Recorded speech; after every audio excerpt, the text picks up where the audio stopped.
Los manuales de conducción eficiente. Estos son libros informativos que enseñan a los conductores a manejar sus vehículos de una manera especial. No sé si alguna vez has leído o has visto vídeos de conducción eficiente. Y estos libros existen, o vídeos existen, para que cuando estamos conduciendo nuestro automóvil consumamos menos carburante, lo cual es muy necesario, tal y como están los precios hoy en día. O se reduzcan las emisiones contaminantes, o gastemos, menos dinero en mantenimiento porque cuidamos nuestro automóvil, o también para que se reduzcan los riesgos en la carretera. Y hay muchas pautas, muchas normas que se enseñan, y estas son un par de ellas. Una es esta, dice: en un automóvil propulsado por gasolina se ha de iniciar la marcha inmediatamente después de arrancar el motor. Esperar parado con el motor en marcha no aporta ninguna ventaja y expulsa más gases a la atmósfera, ¿verdad? Otra norma, otra manera de conducción eficiente: se conducirá usando las marchas más largas posibles para evitar un mayor consumo. Esto lo sabíais, ¿verdad? O, dice otra norma: si se prevé una parada de más de 1 minuto debido al tráfico excesivo, es conveniente apagar el motor. Estas son algunas de las normas para una conducción más eficiente. Estas son muchas, hay muchas pautas dadas para que nosotros los conductores alarguemos la vida de nuestro vehículo, ahorremos en combustible, ahorremos en reparaciones y facilitemos también la conducción al resto de los conductores que circulan por nuestras carreteras. No sé cómo conduces tu automóvil. Bueno, algunos sí que lo sé un poco. Pero, hermanos, cómo conducimos nuestro vehículo muestra algo de lo que hay realmente en nuestro corazón, ¿verdad? ¿Cuánto más será cómo nos conducimos como iglesia y en la iglesia?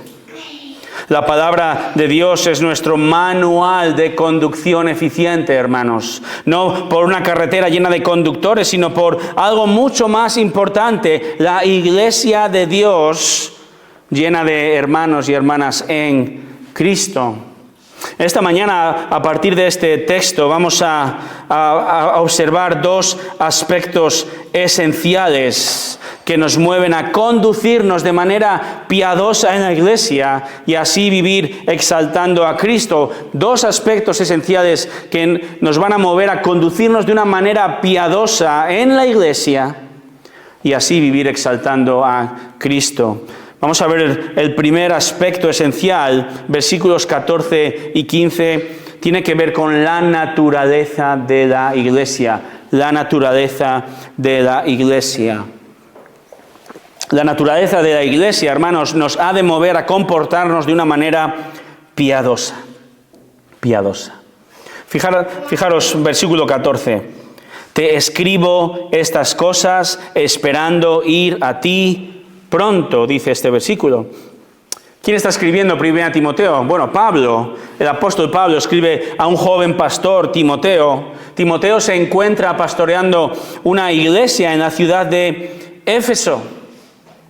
Esta iglesia local probablemente habría sido fundada por un matrimonio, Aquila y Priscila. Ellos trajeron probablemente el evangelio a esta próspera ciudad en la costa occidental oeste de lo que es hoy Turquía. Y Pablo dejó a esta piadosa pareja allá en su segundo viaje misionero y más tarde en su tercer viaje misionero. Dice Hechos 19 que Pablo pastoreó la congregación durante 3 gloriosos años.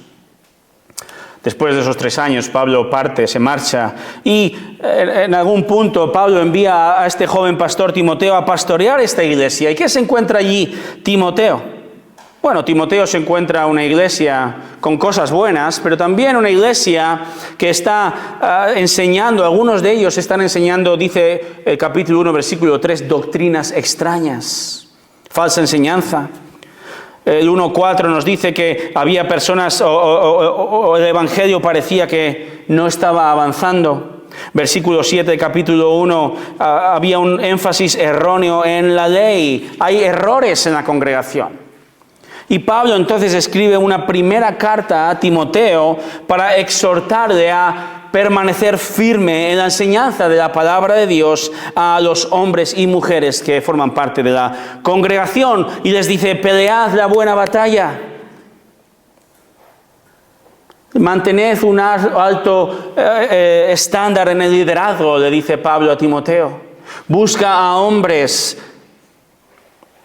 que sean firmes y tengan un alto estándar. Por eso el capítulo 3 habla de los requisitos del pastor, y el capítulo 3 también habla de los requisitos de los diáconos.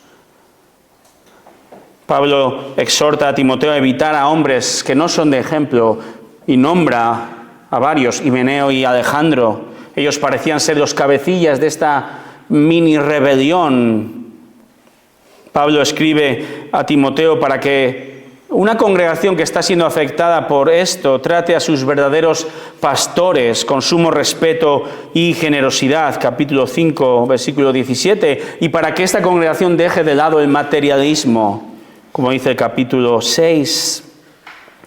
Pablo escribe a un joven pastor para que él esté atento a las necesidades de una congregación que debe fijar su mirada en Cristo y deben aprender a vivir de manera piadosa que honra al Señor. Esto es a lo que se refiere Pablo con estas cosas del versículo 14 que acabamos de leer. Estas cosas. El contexto se refiere a todo lo que Pablo ya ha escrito y realmente seguirá escribiendo a Timoteo, que es su hijo espiritual. Pablo ha querido estar allí antes con él, pero su ministerio en Macedonia, Grecia actualmente, lo está manteniendo más ocupado de lo previsto. Pablo es mucho más que un mero plantador de iglesias. Pablo es un pastor cuyo deleite es enseñar la verdad de Cristo. Por eso se está retrasando. Y dice en el versículo 15, pero en caso que me tarde, te escribo. Ahora, ¿cuál es la razón principal de esta carta? Este versículo lo dice. Fíjate lo que dice el versículo 15. Pero en caso que me tarde, te escribo para que, razón, ¿verdad? Para que sepas cómo debe conducirse uno en la casa de Dios, que es la iglesia del Dios vivo, columna y sostén de la verdad. Pablo escribe a Timoteo para que sepa, para que Timoteo tenga conocimiento, un conocimiento teórico que le lleve a la práctica, a pastorear, de la teoría a la práctica. Hermanos, la teoría, la doctrina es fundamental. Tryon Edwards, quien era un pastor del siglo XIX en Nueva York, dijo una vez, la doctrina es el fundamento necesario de nuestra práctica. Si la teoría no es correcta, no puede serlo la práctica tampoco. Dime qué cree un hombre y te diré cómo actuará. Y aquellos que conducimos un automóvil sabemos esto, ¿verdad? Estudiamos para el examen teórico, muy necesario, ¿verdad? Hay que estudiar, hay que conocer las señales de tráfico. Sabemos entonces cuando estudiamos que el semáforo en rojo es para parar. Uf, qué susto me he dado, hermanos. Paramos, espero. Sabemos que el color amarillo es para parar también. Eso no os acordáis tanto, ¿verdad? Es realmente para parar. Dice el libro de teoría, cuando lo veas en color amarillo tienes que frenar, no acelerar la marcha. Ya tengo miedo de preguntar la tercera pregunta. ¿El semáforo en verde es para qué, hermanos? Para reanudar la marcha. Sabemos más o menos la teoría. Oraré por vosotros, hermanos, cuando estéis ahí fuera conduciendo. Sabemos la teoría. Pero aún no estamos conduciendo, eso es otro cantar, pero la teoría es fundamental. Y la teoría ha de llevar a la práctica. La buena práctica también, hermanos, lleva práctica. Y bastante dinero si sacas el carnet de conducir en España, ¿verdad? Y es esta palabra, conducir, como nuestras Biblias traducen en el versículo 15. Conducir, en este contexto, conducir no habla de conducir un automóvil, claro está, sino es una palabra que denota un comportamiento, un estilo de vida. Timoteo, dice Pablo, debes conducirte, debes comportarte de una manera acorde al lugar donde tú estás. Y también, Timoteo, debes enseñar a la congregación a hacer lo mismo. El mandato no es solo para el pastor. El pastor, el anciano, el obispo, son palabras sinónimas para referirse a la misma persona. Tiene un alto llamado, hermanos. Por eso, primero, dice capítulo 3, que debe aspirar, desear con todo su corazón a este cargo de obispo. Pero el deseo de ser anciano, pastor u obispo no es suficiente. El capítulo 3, versículos de 1 al 7, describe toda una serie de altos requisitos, tanto personales, tanto sociales, como matrimoniales o ministeriales para esta persona. En otras palabras, el anciano de la iglesia de Cristo debe ser el primero y el mayor ejemplo de piedad, es decir, de una vida obediente a Cristo, quien es el Señor de la iglesia. Y es por esto que Timoteo, a pesar de su juventud, Pablo dice, capítulo 4, versículo 12, has de ser ejemplo a los creyentes en palabra, conducta, amor, fe y pureza. Timoteo debe ser el primer ejemplo de conducción eficiente. Conducirse a sí mismo de manera eficiente, acorde con el lugar donde está. Ahora, no nos llamemos a engaño. Como he dicho, el llamado a Timoteo es el llamado a todos nosotros, hermanos. Cierto, los ancianos somos llamados a ejemplificar la piedad. Pero tú, creyente, igualmente eres llamado a ser un ejemplo de cómo debes conducirte en la iglesia. Y por conducirte en la iglesia no me estoy refiriendo a lo que está pasando aquí ahora mismo. No estoy hablando del domingo por la mañana de 11 a 1. Sino que habla de todo momento de nuestra vida. La pregunta es ¿cómo?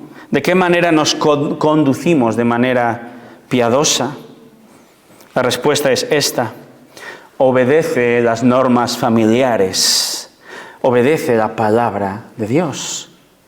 En otras palabras, atendiendo y obedeciendo los imperativos, las órdenes que encontramos en la palabra de Dios. Fíjate en 1 de Timoteo solo, algunos imperativos o órdenes. Capítulo 2, versículo 1, ora, has de orar, hemos de orar.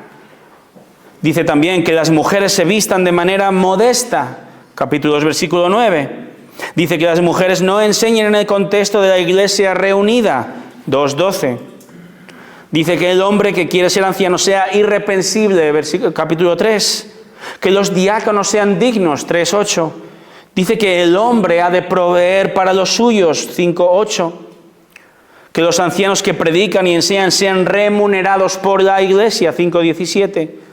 Que seamos generosos y compartamos, 6:17. Estos son algunos de los ejemplos solo en 1 de Timoteo. Y tenemos cientos de ejemplos en las Escrituras que nos han de ayudar a entender cómo debemos conducirnos en la casa de Dios. En la iglesia es un alto estándar, ¿verdad? Este no es un lugar cualquiera, hermanos. Como dice el versículo 15. Esta es la casa de Dios. Es la iglesia del Dios vivo. No es cualquier lugar. La iglesia es la casa de Dios. ¿Qué significa esto? Bueno, no significa que Dios vive encerrado en estos muros, ¿verdad? Entendemos eso. Dios es omnipresente, está en todos lados. Él es espíritu, dice Juan 4. Él no habita en casas hechas por manos de hombres, Hechos 7. Entonces, Dios no vive aquí, en estos muros, por muy bonito que sea este hotel.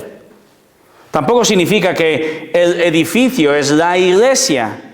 Indudablemente, hermanos, un edificio es útil, mucho más de lo que pensamos. Estamos orando por un edificio, ¿verdad? Pero en nuestro lenguaje en español decimos comúnmente, bueno, el domingo voy a la iglesia. Oh, fíjate en esa iglesia de allí. Y la gente sabe que nos referimos a un edificio. Pero hermanos, ¿la iglesia es un edificio? No. La iglesia somos el conjunto de los creyentes. Eso somos la iglesia, que nos congregamos en un edificio.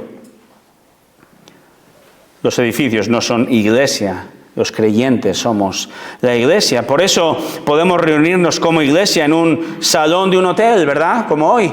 Podríamos reunirnos en una casa, podríamos reunirnos en el parque, o podríamos reunirnos como hacen unos hermanos en Francia, en el salón VIP de un estadio de fútbol. No estaría mal, ¿verdad? Podemos reunirnos en cualquier lugar. Tampoco significa que la iglesia solo es iglesia cuando estemos congregados como hoy, el domingo, ¿verdad? No. Cuando tú crees verdaderamente, entras a formar parte de la iglesia universal. La iglesia universal son todos aquellos hijos adoptados por Dios, todos los salvos, desde Pentecostés hasta el futuro rapto. Esa es la iglesia universal, está compuesta de cristianos. Y solo de cristianos, no hay ni un solo no cristiano en la iglesia universal. Está compuesta de hijos y solo de hijos. La iglesia no está compuesta de nietos de Dios, no está compuesta de interesados. Es la casa de Dios, es la familia de Dios. Y la familia de Dios solo está formada por personas regeneradas por el Espíritu Santo, que han entendido, que han creído el Evangelio de Jesucristo y han sido compradas por su sangre gracias a la iniciativa de Dios Padre. He dicho la palabra familia, y con razón, porque la palabra que utiliza Pablo, que se traduce como casa de Dios, se podría traducir como familia de Dios. Y siempre seremos familia. Si formas parte de la iglesia, siempre formarás parte de la iglesia. Si en Navidad, ¿verdad?, o en alguna ocasión especial te reúnes con tu familia a cenar, la familia está congregada, ¿cierto? El resto del año probablemente estamos disgregados.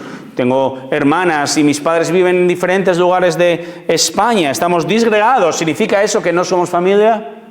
No, somos familia. Tenéis familia al otro lado del Atlántico, algunos de vosotros, o en el norte de Europa, algunos de vosotros. Seguimos siendo, ¿verdad?, familia, aunque estemos disgregados. Esto es lo que ocurre como iglesia. Hoy la Iglesia Bíblica de Santiago está congregada. Luego nos disgregaremos, saldremos de este salón, pero seguiremos siendo parte de la iglesia. Y por tanto, el llamado a conducirnos piadosamente continuará entre semana. En cada momento, hermano, hermana, estás representando a tu iglesia local y la iglesia universal. En cada momento representas a la iglesia si eres miembro de ella. No podemos dividir nuestra inclusión a la iglesia. Hoy sí, domingo, ¿verdad? Soy parte de la iglesia. Mañana no. No funciona así. En cada momento representamos y somos conducidos y debemos conducirnos como el lugar donde somos parte de la iglesia. Ahora bien, si tú no crees en Jesucristo, no importa cuántas veces vengas a las reuniones. Igual que no te conviertes en un coche si vivieras en un garaje, no entras a formar parte de la iglesia de Dios si solamente vienes al culto, pero no hay un corazón regenerado que cree. Si no crees en Jesucristo, puedes tener los mejores modales, la mejor moralidad, puedes conducirte de una manera ejemplar, pero sigues condenado. Tus obras, tus esfuerzos no valen nada. Acabamos de cantar un himno, con razón. Aunque llore sin cesar, del pecado no podré justificación lograr. Nunca nadie ha sido ni será declarado justo por Dios Padre por sus esfuerzos. Si no crees en la obra de Cristo, en Cristo, y te arrepientes de tu pecado, si no crees en Cristo, no eres familia, no eres iglesia del Dios viviente. ¿Y qué implica esto? Implica condenación, implica muerte y castigo eternos. Y déjame decirte, o la Biblia dice, que es terrible cosa caer en manos del Dios vivo. Hebreos 10:31. Así que en esta mañana tú estás aquí para escuchar estas palabras. Arrepiéntete y cree en las buenas noticias de Jesucristo. Cree hoy en este momento y recibe el perdón, la adopción, el amor de Dios. Y entonces sí entra a formar parte de su iglesia, de su familia que se reúne de manera local en este hotel en Santiago de Compostela. Y hermanos, somos todos llamados ahora como creyentes a proclamar y predicar y conducirnos a vivir en base a la verdad de la palabra, no solo el domingo por la mañana, sino en cada momento de tu vida. Creyente, hermano, hermana, tu responsabilidad, mi responsabilidad es la de conducirte en la casa de Dios, que es la iglesia del Dios vivo. Conducirnos como Dios quiere. Pablo enfatiza aquí varias palabras: casa o familia, iglesia y la palabra vivo. La iglesia por naturaleza pertenece al Dios viviente. Y entendamos esto ahora en el contexto de Éfeso. Timoteo está en la ciudad de Éfeso. Éfeso era una imponente ciudad, solo sobrepasada por la importantísima y todopoderosa Roma, ¿verdad?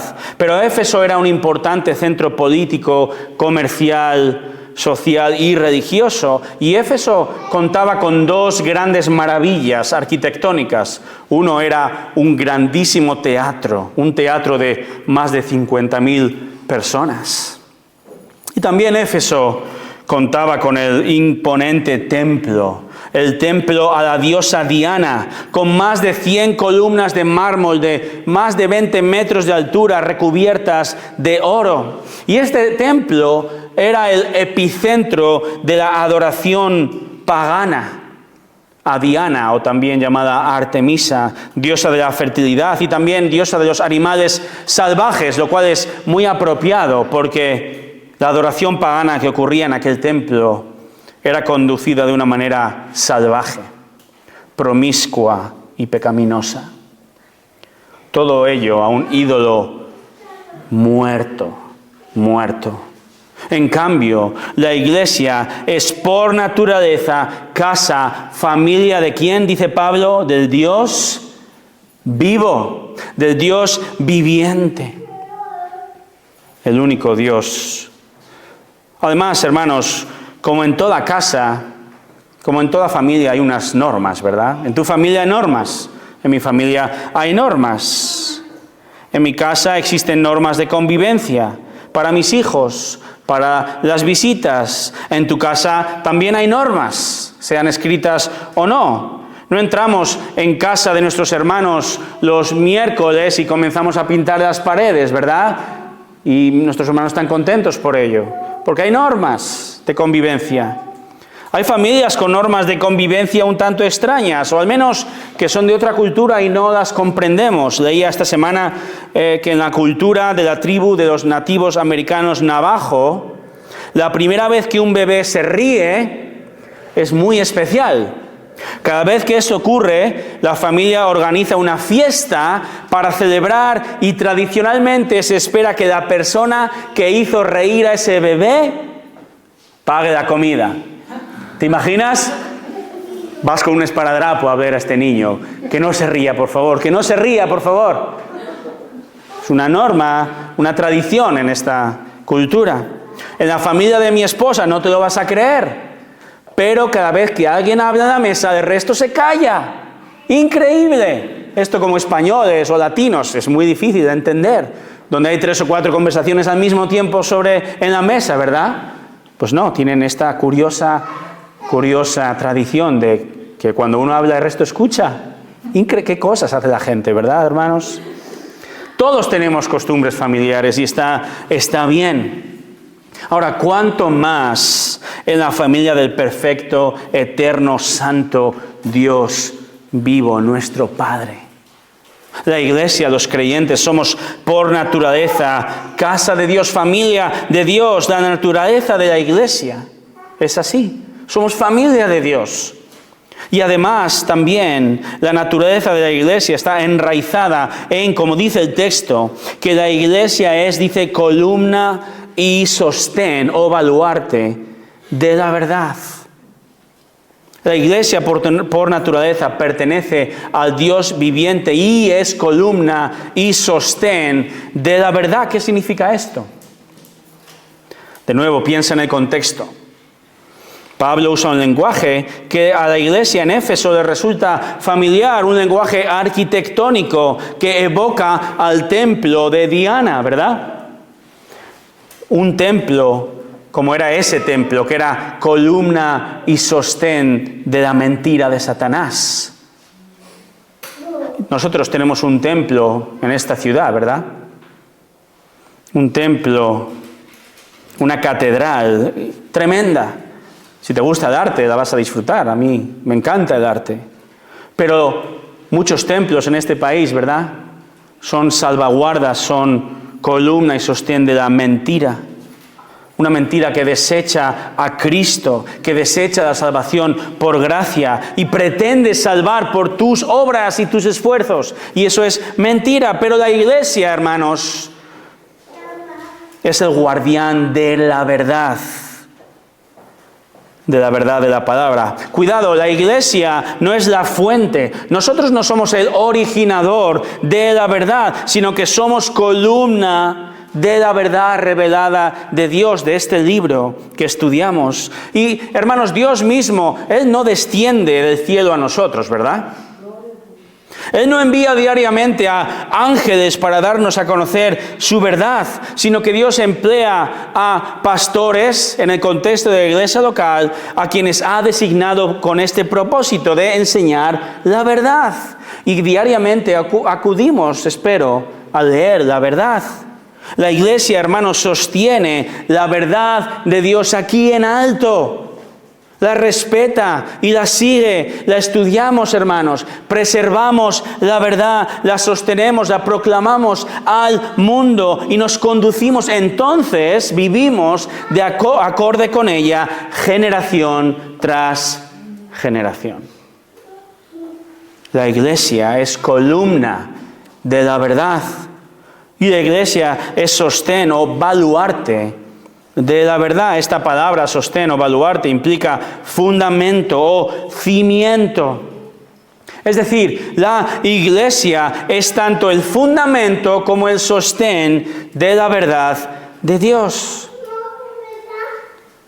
Por eso, hermanos, una iglesia local cuya prioridad no es enseñar la verdad, es una iglesia que está pecando contra el padre de familia.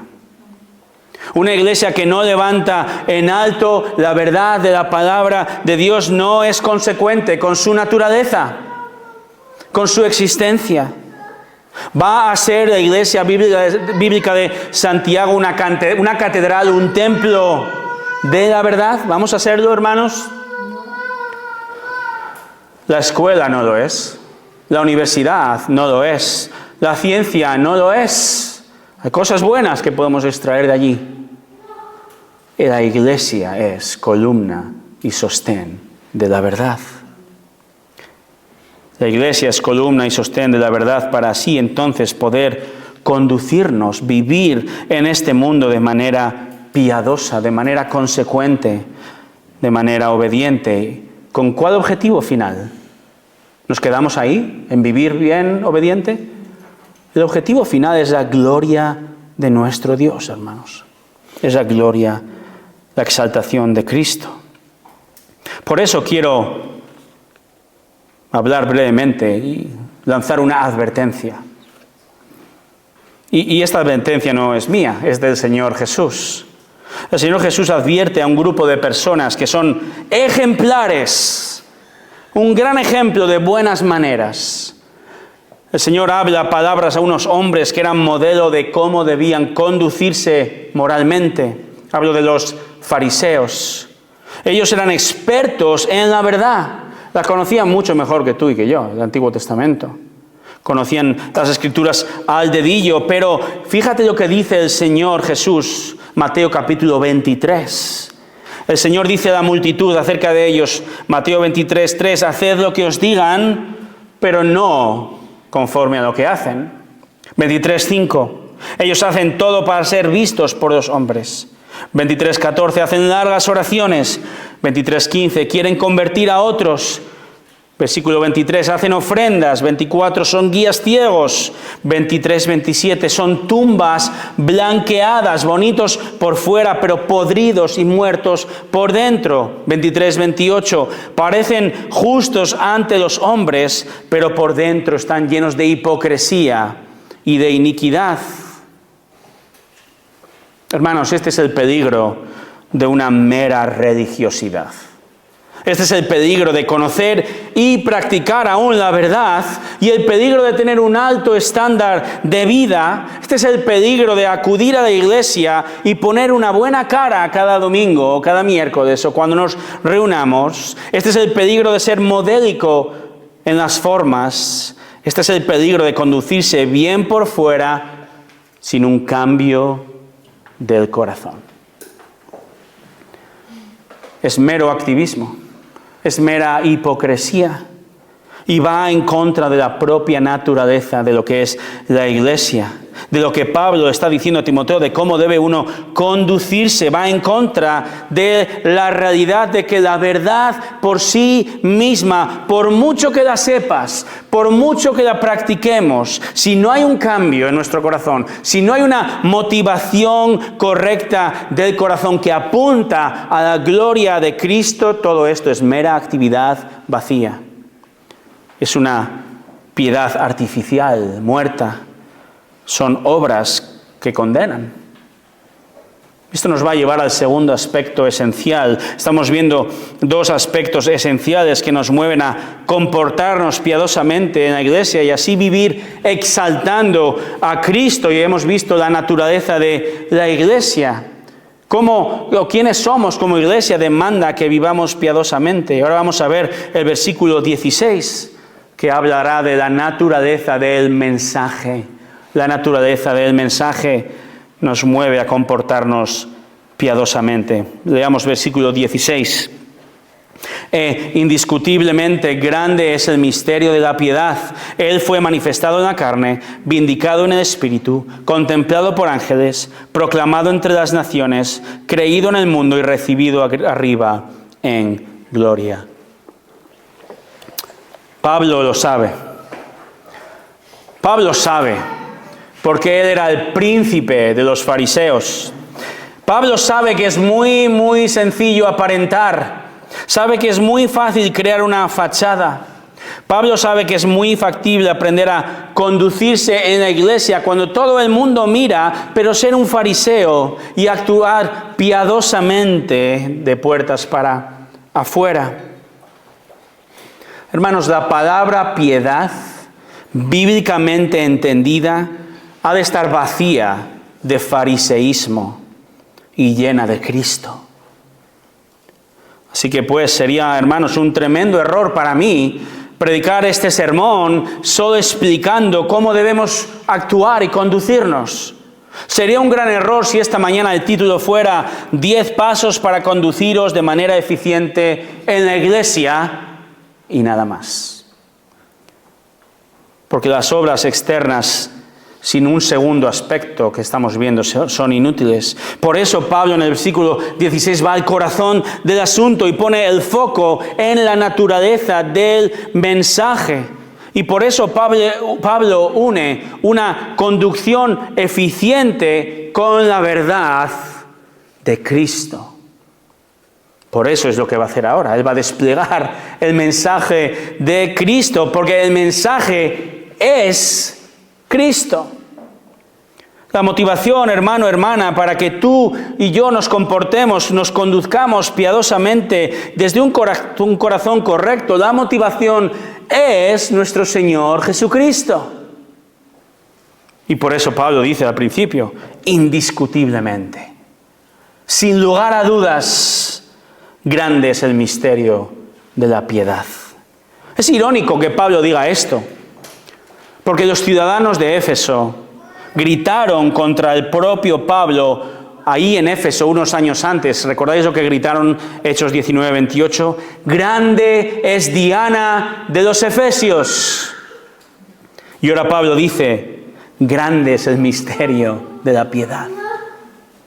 No hay duda, el misterio de la piedad es grande. ¿Y a qué se refiere Pablo con misterio? Esta palabra, ¿verdad? Pablo se refiere a misterio, a la verdad que antes estaba oculta, pero ahora ha sido revelada. Y lo va a revelar. Es una verdad que no deja indiferente al que la escucha, la cree y la vive, porque esta verdad es Cristo mismo. Pablo dice, indiscutiblemente grande es el misterio de la piedad. Y ahora, hermanos, va a desplegar, va a exaltar la majestad de nuestro glorioso Salvador Jesucristo y de su obra aquí en la tierra. Fíjate lo que dice, comienza, Él fue manifestado en la carne. La Reina Valera dice, Dios fue manifestado en la carne. Literalmente dice, quien fue manifestado en carne. La referencia en cualquier caso es clara. ¿Quién fue manifestado en la carne? ¿Quién se encarnó? ¿Quién tomó forma de hombre? Jesús. Dios, segunda persona de la Trinidad, el Hijo, aquel que ha existido eternamente, quien no fue creado. Fíjate que dice, manifestado. Y algo se manifiesta que ya existía previamente. Dice que Dios se hizo hombre. Él nació milagrosamente de una Virgen María y vivió una vida perfecta sin pecado. Por eso Pablo continúa, fíjate, segunda palabra o frase, vindicado en el Espíritu. La palabra vindicado aquí significa justificado, declarado justo. No es que Jesús fuera salvado, sino en este contexto, recordemos, Él nunca pecó porque nació sin pecado, Él no conoció pecado.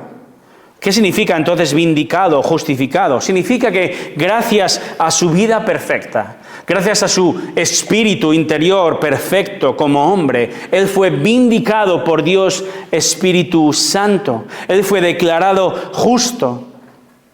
El Espíritu Santo demostró, publicó a la vista y a oídos de todos que este hombre era justo porque era Dios.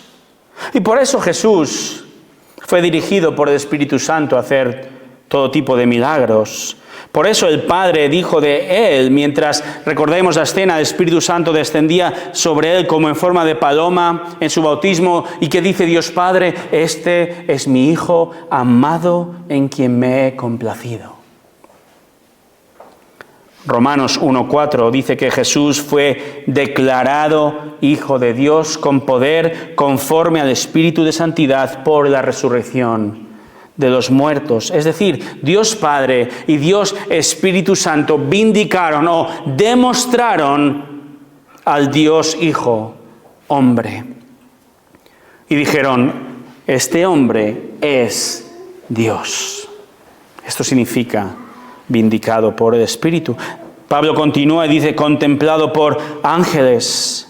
Él continúa hablando de Jesús en el contexto de su tarea de redención aquí en la tierra. Indudablemente los ángeles fueron testigos de la encarnación y la vida de Jesús. Ellos estuvieron presentes allá en Belén cantando alabanzas. Los ángeles ayudaron a Jesús en la tentación o tras la tentación. Ayudaron a Jesús en Getsemaní.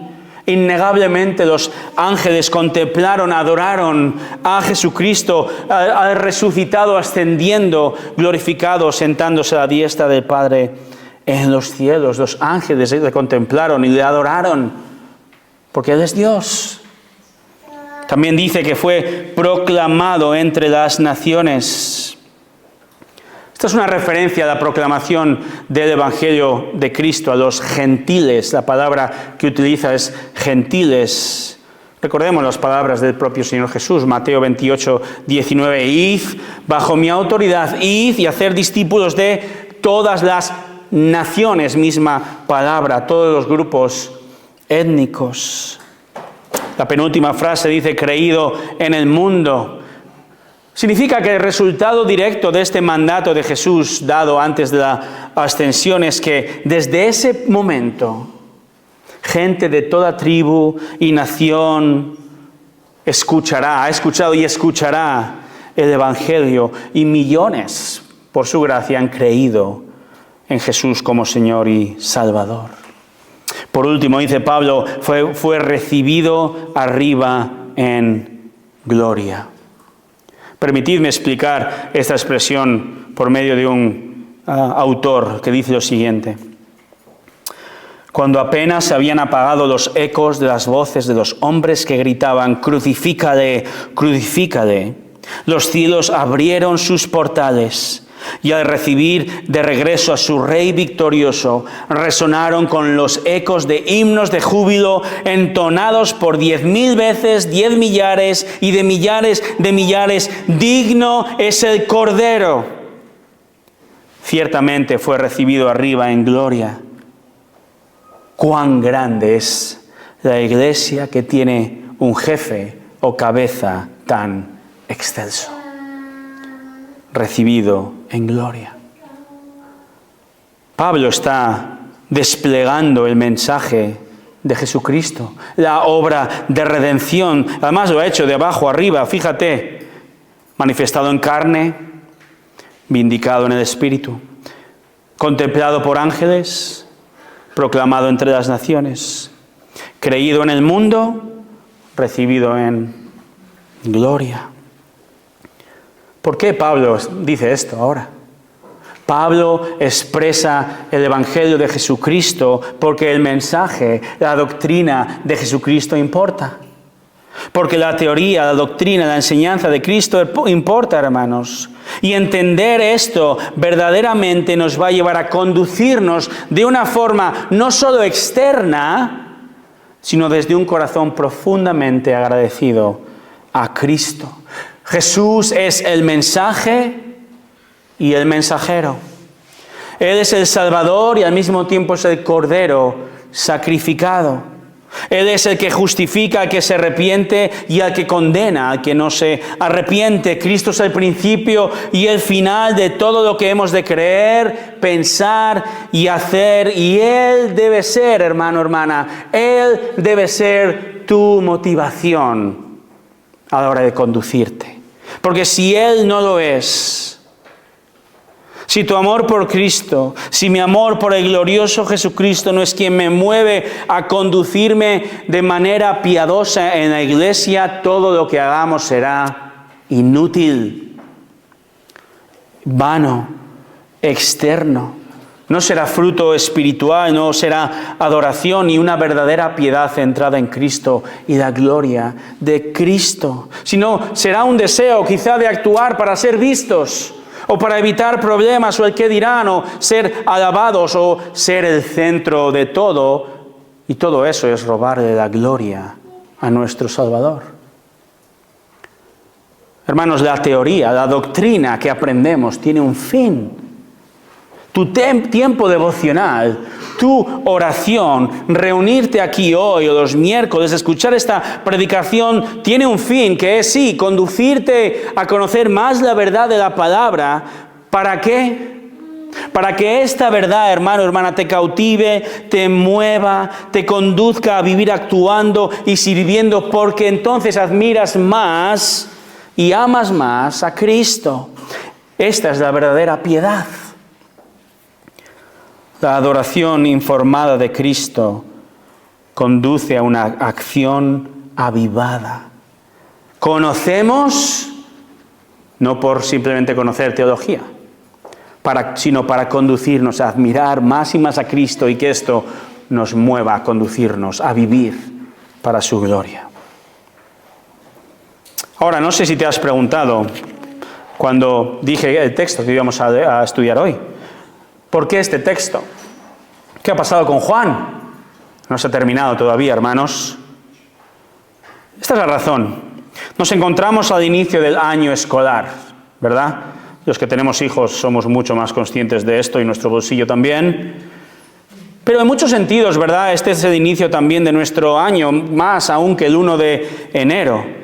Y no solo las clases del colegio, instituto, universidad se retoman, pero también como iglesia retomamos ministerios. Por eso este es el momento adecuado para recordar cómo vamos a vivir este año como iglesia. Y quisiera que delinearos una serie de actividades que vamos a hacer este año como iglesia. Y luego os diré por qué. Pero con la ayuda del Señor y su dirección, la visión y meta de este año es, fíjate, si el Señor lo permite, vamos a continuar en el Evangelio de Juan los domingos por la mañana. Si el Señor lo permite, Jonathan va a seguir enseñando Primera de Pedro también, una vez al mes. Este próximo miércoles, esto es predicación / anuncio, comenzaremos el estudio de la carta a los Romanos. Y este viaje probablemente nos lleve un par de años, ya veremos. También aprovechando esto, comenzaremos a memorizar como congregación la palabra de Dios. Este año tendremos, Dios mediante, numerosas visitas con predicadores que expondrán la palabra de Dios desde el Antiguo y Nuevo Testamento. Y un buen número de nosotros podremos viajar a conferencias, etcétera, etcétera. Asimismo, mi deseo con la ayuda del Señor es que las hermanas retoméis en las próximas semanas el estudio mensual, en este caso, en la carta de los Colosenses. En las próximas semanas comenzaremos un curso de membresía enfocado en aquellos creyentes que no sois miembros de la congregación y deseáis serlo. Para esto estaremos estudiando nuestra declaración doctrinal. Es mi deseo también comenzar un estudio de los fundamentos de la fe para todas aquellas personas que aún no habéis sido bautizadas como creyentes adultos y deseáis hacerlo. Así que hablad conmigo, por favor. Si el Señor lo permite, estoy en el punto 9, por si acaso. En este curso es mi deseo tener varias reuniones de hombres donde consideraremos varios aspectos doctrinales necesarios para crecer en un concepto bíblico de la verdadera masculinidad. Si se lo permite, continuaremos con Jonathan la reunión mensual de jóvenes y adolescentes. Es mi deseo también poder comenzar a tener un tiempo mensual dedicado a los niños de la congregación. Dios mediante, este año seguiremos con los estudios en La Coruña, si el Señor lo permite, y también con distintos discipulados uno a uno en grupos pequeños. Amén a esto, espero, hermanos. ¿Por qué? ¿Por qué todo esto? ¿Cuál es el fin? Déjame decirte cuál no es el fin de toda esta actividad. Toda esta actividad no es para manteneros simplemente ocupados, o para que yo me vindique como pastor ante vosotros. ¿Qué de cosas hacemos en la iglesia? Tampoco es el fin aprender meramente doctrina o motivaros a hacer cosas buenas y nada más. No, hermanos, sería el error de los fariseos si simplemente hiciéramos todo esto para saber o hacer lo correcto. No, hermanos, la naturaleza de la iglesia y la naturaleza del mensaje dado a la iglesia nos dan los objetivos de este nuevo año escolar. Y el primer y más importante objetivo es admirar a nuestro glorioso Salvador. Que toda enseñanza de la verdad, de la cual la iglesia es columna y sostén, hermanos, que toda enseñanza que ocurre en esta congregación apunte en última instancia a Cristo y le dé la gloria a Él y al Padre y al Espíritu Santo. Que toda doctrina enseñada, que toda clase, que todo discipulado, que todo estudio tenga el fin de exaltar a nuestro Dios, porque le conocemos más y le veremos más y más como Él es. Entonces sí, esto nos motivará, espero y oro, y avivará en nuestra mente, en nuestro corazón, el conducirnos de una manera eficiente en la familia de Dios y para la familia de Dios, y no al revés. No, hermanos, hemos de crecer y admirarnos en Cristo en cada momento de aprendizaje en este nuevo año. Y saber más de Cristo y su palabra con la motivación correcta es el combustible idóneo para conducirnos entonces correctamente como familia de Dios. Esta es nuestra filosofía de ministerio. Por eso hacemos lo que hacemos. Y todo comienza por comprender la naturaleza de la Iglesia. Es familia de Dios y es columna y sostén de la verdad. Y comienza con saber que todo lo que hemos de hacer es gracias y para y por Cristo. Por eso, hermanos, toda esta actividad, que no mero activismo, que cada estudio y predicación y cada discipulado apunte a conocer a Cristo y podamos entonces conducirnos, servirnos, amarnos más y más en el contexto de una vida donde el epicentro es la Iglesia de Cristo, porque esta es la familia por la que Cristo murió. La Iglesia es la amada esposa y Él quiere que nos conduzcamos de una manera piadosa y pura. Hace una semana, como sabéis, yo me encontraba aún en los Estados Unidos y era domingo muy pronto por la mañana, 9 horas atrás, para mí allí. Y esa mañana yo tenía que predicar ante una congregación muy grande allí y me desperté muy pronto ya con nervios y miré mi móvil y tenía un mensaje de mi esposa.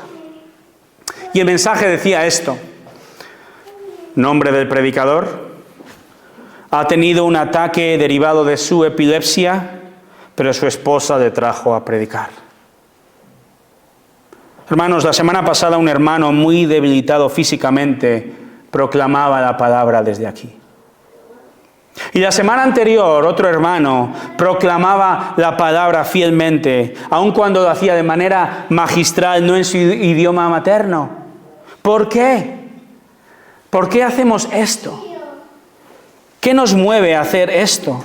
Pablo, Timoteo, Jonathan, Pepe, varios de los muchos ejemplos de hombres a lo largo de la historia que han entendido el versículo 15. Por esto, el versículo 15, recuerda, dice, te escribo estas cosas, estas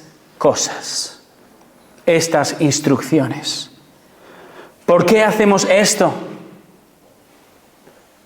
Porque Dios nos ha dado estas cosas, estas instrucciones, su palabra perfecta y suficiente para que la proclamemos, sea en sermón, en estudio, en un discipulado, sea en la escuela dominical a niños, a jóvenes, a hombres, a mujeres, sea en una conversación después de la reunión o en nuestra casa. ¿Para qué hacemos esto? Para enseñar a todos cómo conducirnos, nosotros los primeros, a cómo vivir a la luz de la gloria y para la gloria de Cristo. Y esto, hermanos, nos apasiona, porque Cristo nos apasiona. Y queremos transmitir esta pasión por Cristo y su palabra, recogiendo el testigo de esta verdad que ha venido de generación en generación. Y queremos sostener la palabra de Dios en alto y comprender que estamos en el lugar más santo y puro, que es la familia de Dios. La Iglesia de Dios por la cual su Hijo murió, columna y sostén de la verdad por naturaleza. Y queremos honrar y respetar a nuestro Padre que se ha comunicado con nosotros. Se ha comunicado con un mensaje que trata de principio a fin acerca de su Hijo Jesús. Hermanos, que nuestro crecimiento en conocimiento este año nos lleve a conducirnos piadosamente, a amarnos más, todo para la gloria de nuestro Señor. Oremos.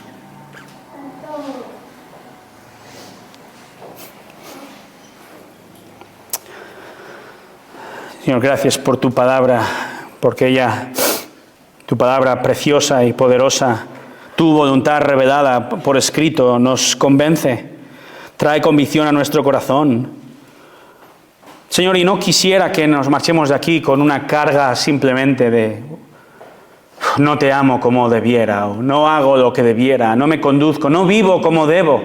Efectivamente, no vivimos como debemos. No nos conducimos acorde a ti, Padre de familia. No exaltamos a tu Hijo. No obedecemos la palabra revelada por el Espíritu Santo como deberíamos. No quisiera que marchemos de aquí con esa carga simplemente. Sí, trae convicción de pecado en esta mañana. Amén.